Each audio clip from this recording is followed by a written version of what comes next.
Morning વિદ્યાર્થીનીઓ, આજે ધોરણ 12માં એક મહત્વનો મુદ્દો આપણે ભણીશું. ધોરણ 12 ગુજરાતીમાં કાવ્યના પ્રકારો. હવે ઘણા બધા કાવ્યો આપણે ભણવામાં આવે છે, પરંતુ કાવ્યના પ્રકારો અલગ અલગ હોય છે. એમાં જે મહત્વના જે પ્રકારો છે એ આજે આપણે ભણીશું. પહેલો પ્રકાર છે ઉર્મી કાવ્ય, બીજું સોનેટ કાવ્ય, ત્રીજું આખ્યાન કાવ્ય, ચોથું હાઇકુ, પાંચમું મુક્તક અને છઠ્ઠું ગઝલ. આ મુખ્ય પ્રકારો છે જે આપણા અભ્યાસક્રમમાં છે. તો આના વિશે હું તમને સમજાવી દઉં છું, જે આગળ જતા તમને કોલેજ લેવલે પણ કામ લાગશે અને અભ્યાસક્રમમાં છે એટલે આ સમજવું જરૂરી છે. પહેલો પ્રકાર આપણે જોઈએ ઉર્મી કાવ્ય. ઉર્મી કાવ્ય એટલે એવું કાવ્ય કે કવિ પોતાની ઉર્મિઓને, પોતાની લાગણીઓને કાવ્યમાં ઉતારે છે. એમાં લાગણીનું પ્રમાણ, ઉર્મિઓનું પ્રમાણ, ભાવનાનું પ્રમાણ બહુ પ્રબળ હોય છે અને સબળ હોય છે. અને એ જે કાવ્ય કવિથી લખાઈ જાય, જેમાં ભાવનાનો, લાગણીનો આખો આવેગ હોય, ધોધ હોય, અને જે કાવ્ય બને એવા કાવ્યને ઉર્મી કાવ્ય કહેવામાં આવે છે. હવે ઉર્મી કાવ્ય તો પ્રાચીન સમયથી માંડી અને અત્યારે આધુનિક સમયમાં સુધીમાં ઉર્મી કાવ્યોની રચના થઈ. સંસ્કૃતમાં પણ ઋષિઓએ ઉર્મી કાવ્યો બનાવેલા છે. હિન્દીમાં પણ, ગુજરાતીમાં પણ, અંગ્રેજીમાં પણ કવિ વર્ડસવર્થે ઉર્મી કાવ્યો બનાવેલા છે. એટલે કે તમામ ભાષાઓમાં. ગુજરાતીમાં લગભગ બધા જ કવિઓએ ઉર્મી કાવ્યોની રચના કરી છે. તો ઉર્મી કાવ્ય એ એવું કાવ્ય છે કે કવિની લાગણીઓ તો અંદર આવી જ જાય છે, પણ વાંચનારને પણ એ ઉર્મી એટલે તમારી અંદર જે લાગણીનો પ્રવાહ જાગે છે તે કાવ્ય વાંચતાની સાથે વાચકની અંદર પણ એ ઉર્મિઓનો ઉછાળ આવે છે. વાચકને પણ પ્રભાવિત કરે છે. વાચકને પણ કવિતા ગમે. વાચકને પણ એમ થાય કે લાવો આ કાવ્ય પંક્તિ બહુ જબરદસ્ત છે, નોંધ કરી લઉં, નોટમાં ઉતારી લઉં. એ જે કાવ્ય તમને પ્રભાવિત કરે એવા કાવ્યને ઉર્મી કાવ્ય કહેવાય. લગભગ બધા જ કવિઓએ ઉર્મી કાવ્યોની રચના કરી છે. તમે સ્વયં પણ કાવ્ય બનાવી શકો. પ્રત્યેક વ્યક્તિ કવિ છે. દરેકની અંદર કવિ પડેલો છે, પણ એ અંદરની શક્તિને જગાડવી પડે. પ્રત્યેક વ્યક્તિ પ્રચ્છન્ન કવિ છે. પ્રચ્છન્ન એટલે છુપું. આપણી અંદર કવિત્વ શક્તિ પડેલી જ છે. તમે એનાથી થોડા સજાગ થાઓ તો તમે પણ કાવ્યની રચના કરી શકો. આપણી શાળામાં ઘણી વિદ્યાર્થીનીઓ કાવ્યોની રચના કરે છે. કાવ્યોની રચના કરે છે એટલું જ નહીં, અખબારમાં, છાપાઓમાં એમની સ્વયંની લખેલી કવિતાઓ પ્રગટ પણ થાય છે. તો આપણી શાળાનું ગૌરવ છે કે ભૂતકાળની વિદ્યાર્થીનીઓ પણ કવિતાઓ બનાવતી. અત્યારે વર્તમાન સમયમાં પણ આપણા ધોરણ 11-12માં એવી વિદ્યાર્થીનીઓ છે જે કવિતાઓ બનાવે છે. એટલું જ નહીં, આપણા શાળાનો કોઈ અંક બહાર પડે એમાં પણ પ્રગટ થાય છે, અખબારોમાં પણ પ્રગટ થાય છે. તો સહજ રીતે જે કવિતા બની જાય, લખાઈ જાય, એ ઉર્મી કાવ્ય.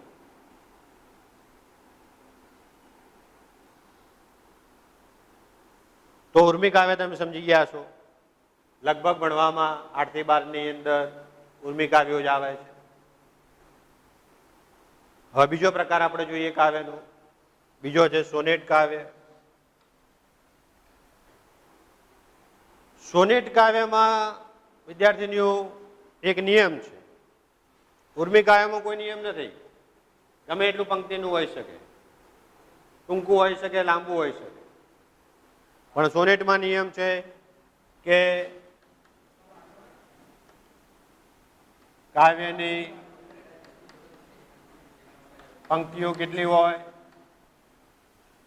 14 પંક્તિઓ હોય.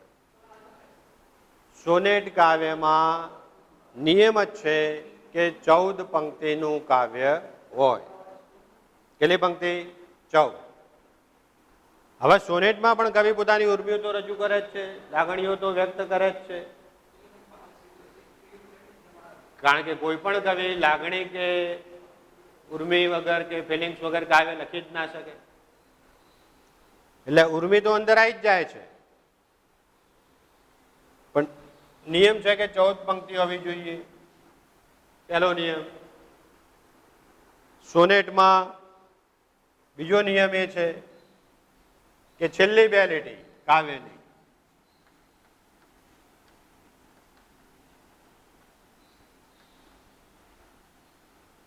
છેલ્લી 2 લીટીમાં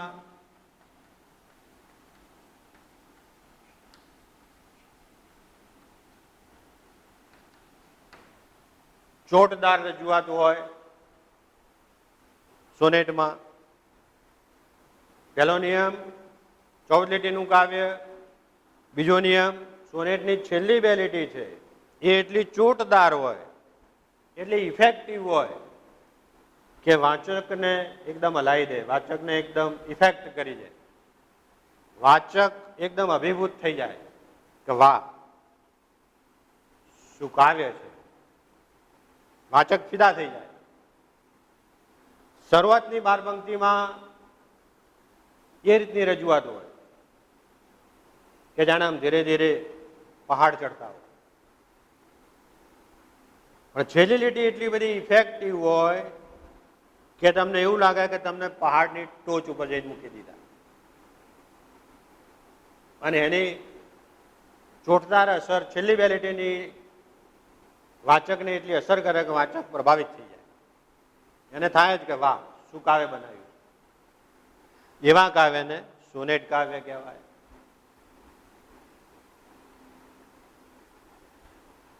હવે યુરોપ કન્ટ્રીમાં પણ બીજા કવિઓએ સોનેટ કાવ્યની રચના કરેલી. આમ તો સોનેટ એ વિદેશી કાવ્ય પ્રકાર છે અને આપણા ત્યાં ઉતરી આવ્યો ભારતમાં. આપણા ગુજરાતમાં પણ ગુજરાતી કવિઓએ સોનેટ કાવ્યો બનાવ્યા. બળવંતરાય ઠાકોર જેવા કવિઓએ.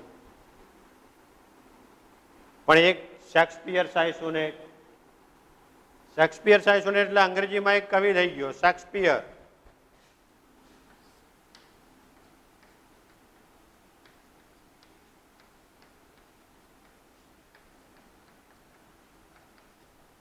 શેક્સપિયર અંગ્રેજીમાં કવિ થઈ ગયો. એમણે જે સોનેટ બનાવ્યા એનું નામ પડી ગયું શેક્સપિયર શાહી સોનેટ. એટલે કે શેક્સપિયર જે રીતે કવિતા બનાવતા એ જ રીતે ગુજરાતી કવિઓ કે બીજા કવિઓ બનાવવા લાગ્યા. એનું નામ પડી ગયું શેક્સપિયર શાહી સોનેટ. બીજો એક કાવ્યનો પ્રકાર છે મિલ્ટન શાહી સોનેટ.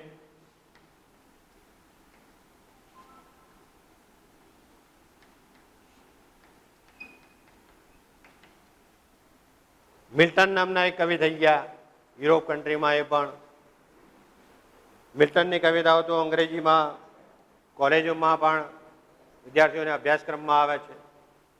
તો મિલ્ટન નામના કવિ જે સોનેટ બનાવતા એનું નામ પડી ગયું મિલ્ટન શાહી સોનેટ, શેક્સપિયર શાહી સોનેટ. આવા સોનેટના પ્રકારો છે. તો આપણા ગુજરાતી કવિઓ પણ સોનેટ કાવ્યો બનાવે છે. ત્રીજો કાવ્યનો પ્રકાર છે આખ્યાન કાવ્ય. હવે આખ્યાન કાવ્ય એટલે એવું કાવ્ય કે કાવ્ય એક આખી મોટી વાર્તાને કાવ્ય રૂપે રજૂ કરવામાં આવે. પણ એ વાર્તા પ્રાચીન હોવી જોઈએ, ઐતિહાસિક હોવી જોઈએ. કોઈ રામાયણ મહાભારત અથવા કોઈ પુરાણોની કથા હોય અને આખી કથા મીન્સ વાર્તાને પદ્ય રૂપે રજૂ કરવામાં આવે એને આખ્યાન કહેવાય. આખ્યાન કાવ્યના પિતા, આખ્યાન કાવ્ય ના પિતા બાલણ. બાલણ નામના કવિ 15મી સદીમાં થઈ ગયા. કવિનું નામ છે બાલણ. એમણે આખ્યાન કાવ્યની રચના બહુ કરી, એટલે એમને આખ્યાન કાવ્યના પિતા ગણવામાં આવે છે. તો વિદ્યાર્થીનીઓ, આખ્યાન કાવ્ય એટલે એવું કાવ્ય, આખ્યાન કાવ્ય ખૂબ લાંબુ હોય, આખું પુસ્તક બને એનું, એક જ કાવ્યનું આખું પુસ્તક, એટલી લાંબી વાર્તા હોય. રામાયણ મહાભારત નો કોઈ પ્રસંગ હોય અને એ પ્રસંગને એટલું લાંબુ વર્ણન હોય કે આખું પુસ્તકમાં એક જ કાવ્ય, એવા કાવ્યને આખ્યાન કાવ્ય. પણ આખ્યાન કાવ્યમાં પ્રાચીન વાર્તાઓ અને એવી વાર્તાઓ કે તમને જકડી રાખે, પકડી રાખે, તમને રસ પડે.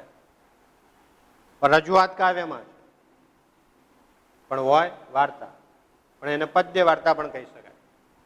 તો એવા કાવ્યને આખ્યાન કાવ્ય કહેવામાં આવે છે. ચોથો પ્રકાર છે કાવ્યનો હાઇકુ. હવે હાઇકુ પણ વિદેશી કાવ્ય પ્રકાર છે. તો હાઇકુ કયા દેશનો છે? જાપાન.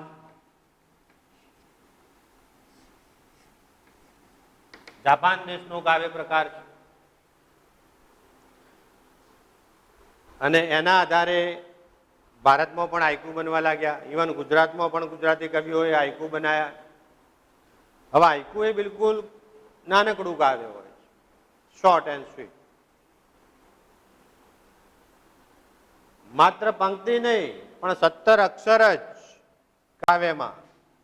કુલ કેટલા અક્ષર? 17 અક્ષરનું કાવ્ય. માત્ર 17 અક્ષરનું જ કાવ્ય હોય છે. પહેલી લીટીમાં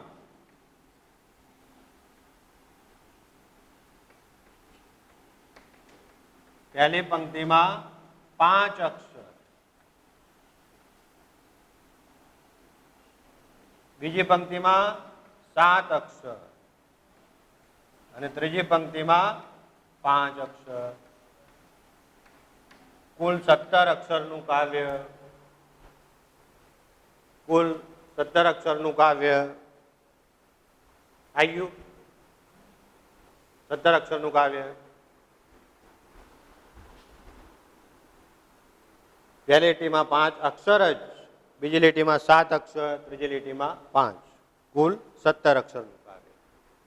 હવે હાઇકુની અંદર કોઈ પ્રાકૃતિક વર્ણન કરવામાં આવે. આપણે તો અહીંયા વિદ્યાર્થીઓને હાઇકુ બનાવતા શીખવાડીએ છીએ. જ્યારે હાઇકુનો કાવ્ય પ્રકાર ભણવામાં આવે એટલે આખા વર્ગને હું શીખવાડું છું. વિદ્યાર્થીઓ જાતે હાઇકુ બનાવે છે, તમે પણ બનાવી શકો. પણ હાઇકુમાં જનરલી પ્રકૃતિનું વર્ણન, નેચરનું, અને એ પણ 17 અક્ષરમાં. હાઇકુ બનાવવું એક કલા છે. આપણા ગુજરાતી કવિઓમાં સ્નેહ રશ્મિ કવિ જીણાભાઈ રતનજી દેસાઈ, બળવંતરાય ઠાકોર અને બીજા ઘણા કવિઓએ હાઇકુ બનાવ્યા. ઇવન આપણી વિદ્યાર્થીનીઓ ખુદ બનાવે છે આપણી શાળાની. ગૌરવની બાબત છે. એટલા માટે આ કાવ્ય પ્રકારો જાણી લેવા જરૂરી છે. ચોથો પ્રકાર છે મુક્તક.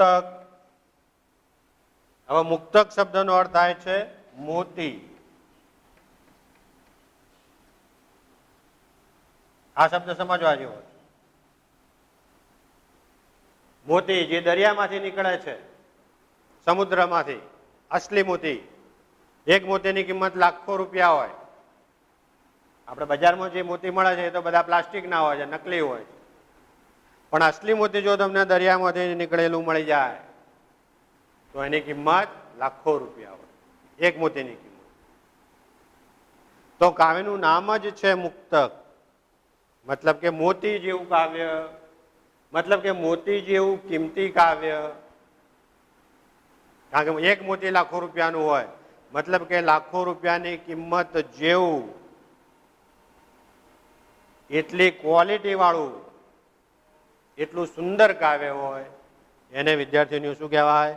મુક્તક. મુક્તક સંસ્કૃત શબ્દ છે અને ગુજરાતી મોતી થાય છે. હવે મુક્તક સમજો કે 4 કે 6 લીટીનું છે. પંક્તિ બહુ ઓછી છે, પણ એ 4 લીટીનું મુક્તક કે 4 લીટીનું કાવ્ય એટલું પ્રભાવશાળી હોય નાનકડું, પણ એમાં જે સાર કહેવા માંગે છે એ બહુ વિશાળ હોય.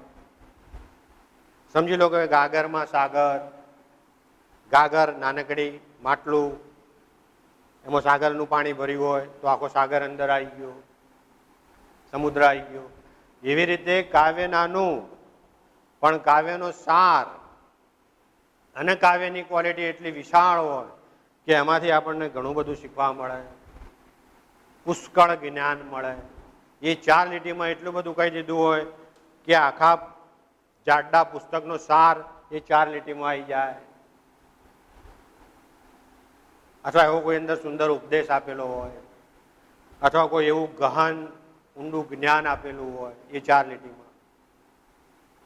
આખા પુસ્તકનો સાર 4 લીટીમાં આવી જાય. એવું કાવ્ય જ્યારે રચના કરવામાં આવે ત્યારે વિદ્યાર્થીઓને શું કહેવાય? મુક્તક કાવ્ય. મોતી જેવું કિંમતી. અને છેલ્લો પ્રકાર આપણે જોઈ લઈએ, ગઝલ.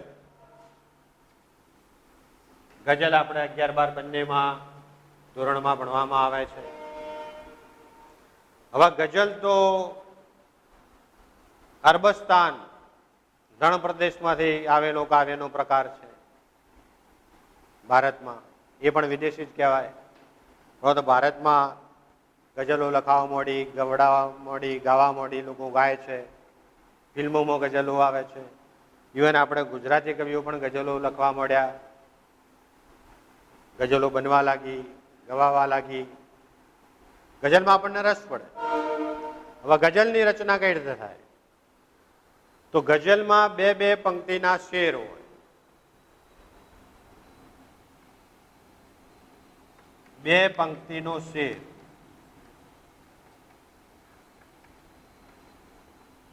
અહીંયા શેર એટલે શાયરી. આપણે શાયરીઓ બોલીએ છીએ ને, તો 2 લીટીની જ હોય. પહેલી લીટીમાં રજૂઆત હોય, પણ એની રજૂઆતને વધારે ચોટદાર બનાવવા માટે જે બીજી લીટી હોય એ એકદમ ઇફેક્ટિવ હોય. પેલા સોનેટની જેમ સોનેટમાં છેલ્લી 2 લીટી હોય એમ શેરમાં પહેલી લીટી સામાન્ય, પણ બીજી લીટી એનાથી વધારે ચોટદાર ઇફેક્ટિવ હોય. એ 2 પંક્તિનું જે બને એને શેર કહેવાય. શેર એટલે શાયરી. એ 2-2 પંક્તિની શાયરી કરી અને 10 થી 12 પંક્તિ કે 14 કે 16 પંક્તિની આખી ગઝલ હોય. લાંબી ગઝલ હોય તો 20 પંક્તિની પણ હોઈ શકે. તો ગઝલમાં 2-2 પંક્તિના શેરને જોડીને બનાવવામાં આવે છે.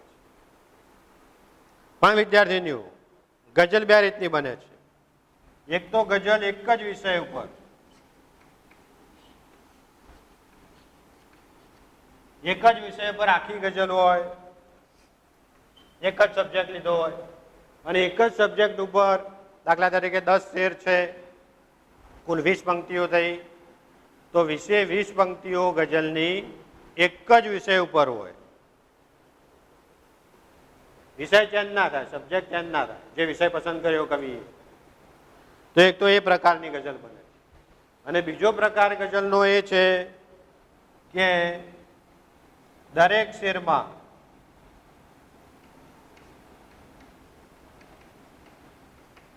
વિષય અલગ,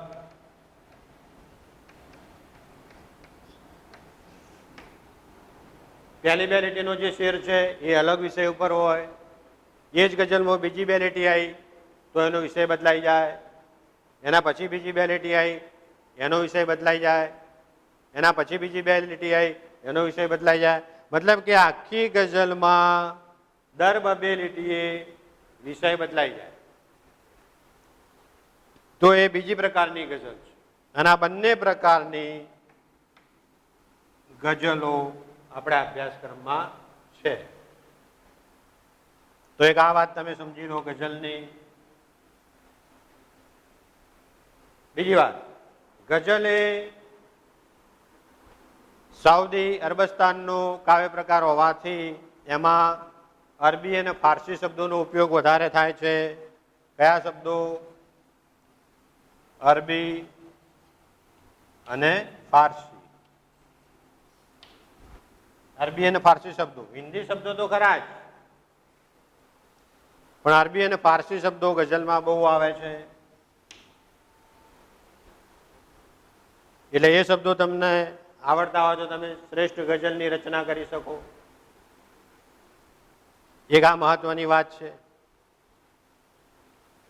અચ્છા, ગઝલ શબ્દનો અર્થ, મિનિંગ એ તમને ખબર નહીં હોય એ જાણી લો. ગઝલ શબ્દનો અર્થ થાય છે પ્રિયતમ અથવા પ્રિયતમા સાથેની વાતચીત, પ્રેમી અથવા પ્રેમિકા સાથેની વાતચીત. એને જ્યારે કાવ્યમાં રજૂ કરવામાં આવે એટલે એને શું કહેવાય? ગઝલ. આ ગઝલ શબ્દની વ્યાખ્યા કઈ? પ્રિય વ્યક્તિ સાથેની વાતચીત, એને કહેવાય ગઝલ. તો આ એક વ્યાખ્યા થઈ ગઝલની. પણ ગઝલની અલગ અલગ વ્યાખ્યાઓ છે, બીજી પણ વ્યાખ્યાઓ છે. દાખલા તરીકે કલમથી ટપકતા આંસુ એટલે ગઝલ. કલમથી ટપકતા આંસુ. હવે કલમ રડે કોઈ દિવસ? પણ આ તો કવિઓની કલ્પના છે. એ કલમમાંથી જે આંસુ ટપકે એને શું કહેવાય? ગઝલ કહેવાય. તો ગુજરાતીમાં ગઝલો આવે છે, હિન્દીમાં આવે છે, અરબીમાં આવે છે, ફારસીમાં આવે છે. અને ગઝલની રચના મેં કહ્યું એમ અરબસ્તાનમાં થઈ, રણ પ્રદેશમાં એ લોકો રણમાં ચાલીને જતા હોય ને રાત્રે રણમાં રોકાવું પડે, રણમાં રાત્રે રોકાણ કરવું પડે અને રાત્રે આ રણની રેતીમાં ઊંઘ્યા હોય અને આકાશ તરફ નજર જાય તો આકાશમાં ચંદ્ર ખીલેલો હોય, તારાઓ આકાશમાં દેખાતા હોય, સ્ટાર્સ.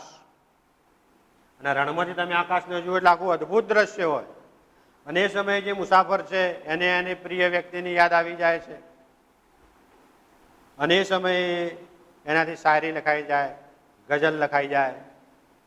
તો આ રીતે ગઝલની રચના થઈ. અને એ કાવ્ય પ્રકાર આપણે ભારતમાં આવ્યો, ગુજરાતમાં આવ્યો.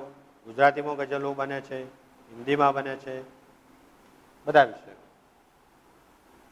તો ગઝલ વિશે બહુ અદભુત કાવ્ય પ્રકાર છે.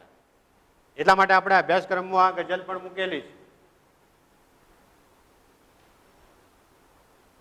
અને આશ્ચર્યની વાત છે કે આપણી વિદ્યાર્થીનીઓ આપણી શાળાની જ ગઝલો પણ લખે છે, શેર શાયરીઓ પણ લખે છે.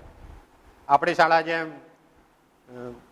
અધર સબ્જેક્ટમાં નંબર લાવે છે, જુડોમાં, કરાટેમાં, ગરબામાં, એ જ રીતે કાવ્ય લેખન સ્પર્ધા યોજાય છે. કાવ્ય લખવાની સ્પર્ધા, એમાં શીઘ્ર કાવ્ય લેખન હોય કે તમને સબ્જેક્ટ આપી દે, સર બોર્ડ ઉપર લખી દે, પછી સર કે ચલો હવે આ વિષય લખ્યો બોર્ડ ઉપર, એના પર કવિતા બનાવી દો. તો આપણી વિદ્યાર્થીનીઓ બનાવે છે કવિતાઓ. તો કાવ્ય લેખનમાં પણ આપણી વિદ્યાર્થીનીઓ આગળ છે. એ બહુ ગૌરવની બાબત છે. અને આપણી વિદ્યાર્થીનીઓ ગઝલો પણ લખી શકે છે, શેર શાયરીઓ પણ લખી શકે છે, એ આપણને ખ્યાલ હોય.